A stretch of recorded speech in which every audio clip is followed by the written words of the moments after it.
السلام علیکم پښتنو.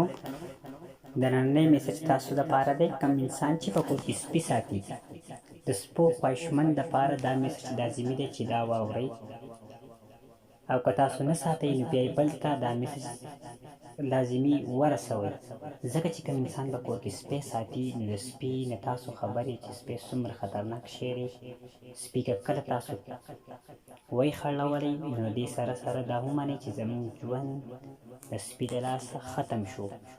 نو تاسو مهرباني وکړئ چې د دې کاروبار نه لږ قلار شئ، او بل ته هم ووایئ چې دا سپي په کور کې مه ساتئ، ځکه چې ایډي وس ماته یو میسج وشو چې ویې ویل چې پلاني ځای کې زموږ یو ملګری سپي خړلولی او دا سپي د لاسه د 4 میاشتې پس وفات شو.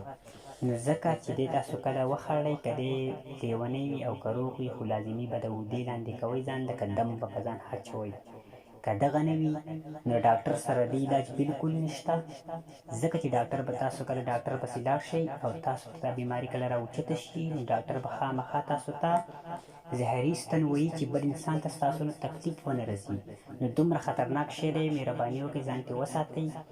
دا کوم تصویر چې تاسو ته پر سکرین باندې ښکاري، دا تصویر دا بوټی په هر یو مقبره کې حاضر دی.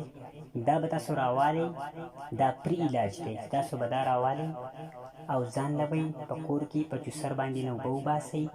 نو کوم انسان چې سپي خړلولی وي، تقریبا 3 ګنټې پس به د یو قطره دله ورکوئ. د یوې ورځې نه واله تر 7 ورځو پورې لازمي به دا جاري وساتئ.